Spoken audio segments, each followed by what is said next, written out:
بتضمن شراكتك مع آي راديو الرؤية عبر منطقة جغرافية واسعة. ما تفوت فرصة توسيع نطاق رسالتك باستخدام آي راديو. شارك أو أعلن معنا الليلة وخلي صوتك مسموع في جميع أنحاء جنوب السودان.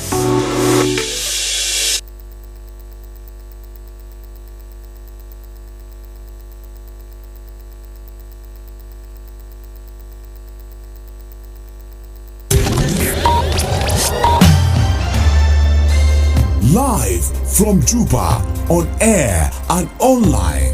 This is iRadio News.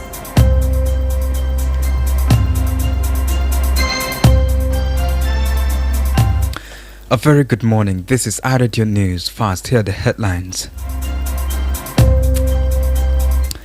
The Minister of Cabinet Affairs, Dr. Martin Elia Lomora, has announced the formal resumptions of the Cabinet sessions this Friday, November 14, 2025, ending a prolonged 9-month halt in regular governmental meetings.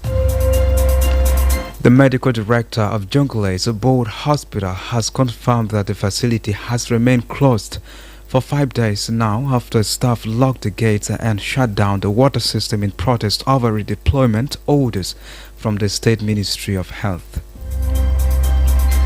And Upper Nile State Governor Jacob Dollar Road has issued an order lifting the suspensions of Honorable Laird Jog, Commissioner of Mywood County, with immediate effect. This and many more, all coming in this news bulletin with me, Darlington Moses, and now the news in detail. The Minister of Cabinet Affairs, Dr. Martin Elia Lomora, has announced the formal resumptions of the Cabinet sessions this Friday, November 14, 2025, ending a prolonged 9-month halt in regular governmental meetings. In a statement seen by iRadio, the directive also mandates a full attendance induction training session for all ministers ahead of the cabinet sitting. According to a directive issued Tuesday, November 11th, all ministers are required to attend a vital induction training session scheduled for Wednesday, November 12, 2025. The training is set to take place from 10 a.m. to 12 noon in the main hall of the Ministry of Foreign Affairs. Dr. Lomara stated that the purpose of this urgent induction is explicitly stated in necessary to reactivate and refresh understanding of governance procedures and cabinet decision-making processes for all members. The cabinet minister says this measure is intended to ensure that cabinet is fully aligned and operational before the upcoming activities commences. He pointed out that following the mandatory training session, the cabinet will hold its first official session on Friday, November 14th. The medical director of Jonglei's Board Hospital has confirmed that the facility has remained closed for 5 days now after staff locked the gates and shut down the water system in protest over redeployment orders from the State Ministry of Health. More than 30 medical workers began a sit-in on Friday, blocking access to only state hospital after the ministry reassigned about 36 staff to health facilities outside Bourtown.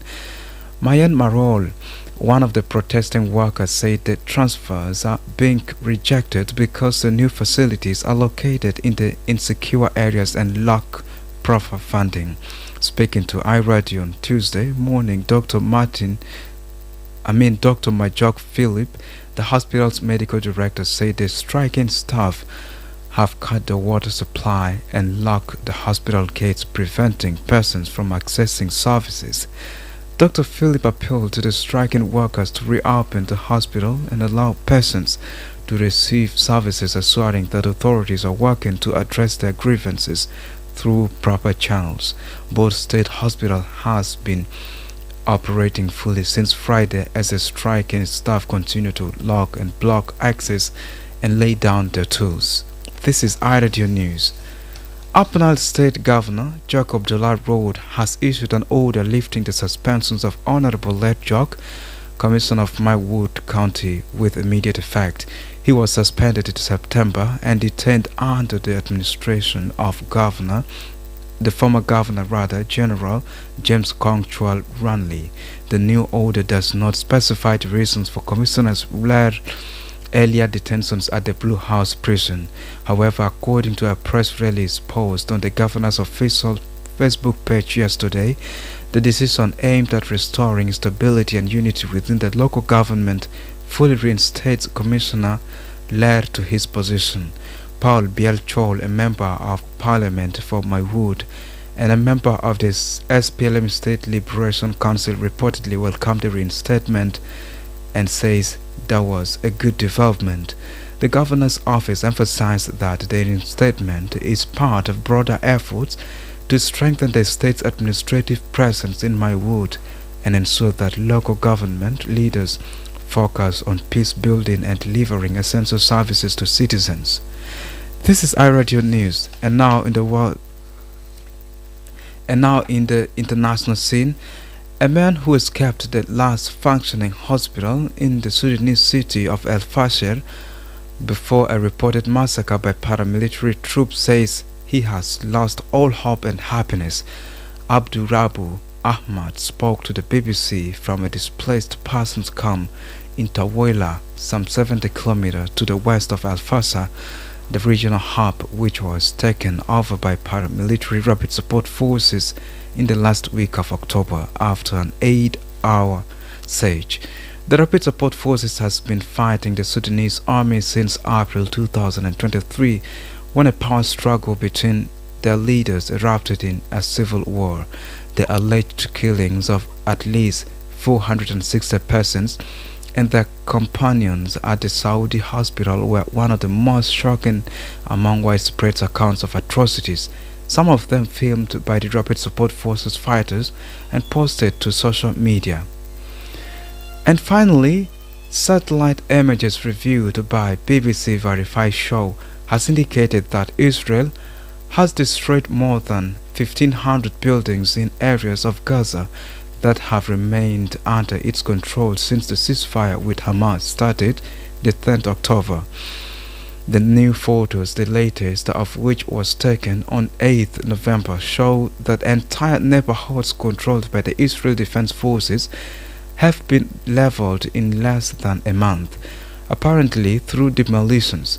The actual number of the destroyed buildings could be significantly higher, with satellite imagery for some areas being unavailable for BBC's Verified report assessment.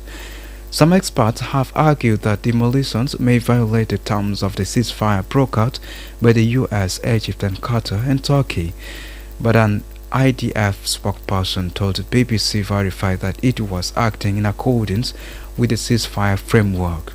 This is iRadio News, and now to end this bulletin, let's have the recaps of the top stories once again.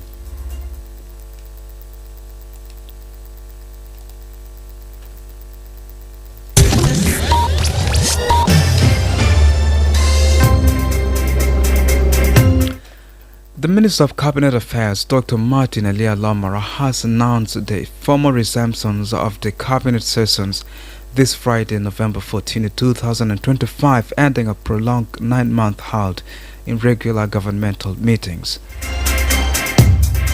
The medical director of Jonglei Board Hospital has confirmed that the facility has remained closed for 5 days now after staff locked the gates and shut down the water system in protest over redeployment orders from the State Minister of Health. An Upper State Governor, Jacob Dolar Road, has issued an order lifting the suspensions of Honorable Led Jock, Commissioner of Maywood County, with immediate effect. That's the end of iRadio Morning News. If there's a story on it and you'd like iRadio to cover or report about, please send us a text message on +211 925 287 870. It's also a WhatsApp number. Follow us on X at iRadio Juba, like our Facebook page at iRadio, subscribe to our YouTube channel at iRadio South Sudan. You can also visit our website and listen to us online at www.iradio.org. Stay tuned for news in Arabic at the top of the hour. I am Darlington Moses. Thanks for listening.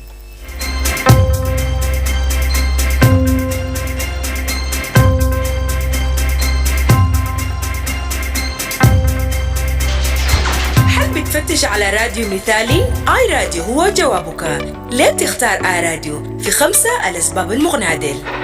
الثقة والوصول. بيعتبر آي راديو المحطة الإذاعية الأكثر ثقة وشعبية في جنوب السودان، مدعومة بالاستطلاعات الأخيرة مع قاعدة مستمعين مخلصين. حتصل رسالتك إلى جمهور واسع بشكل فعال. شبكة واسعة النطاق. آي راديو ليست مجرد محطة إذاعية، إنها شبكة من المحطات المترابطة. لم تكن شريك مع آي راديو، سنقوم ببث برنامجك عبر مواقع متعددة مثل واو، أويل، كواجوك، يامبيو، بور، رن، ملكال وباليت، وبيضمن أقصى قدرة من التغطية والتأثير. التواجد الإقليمي.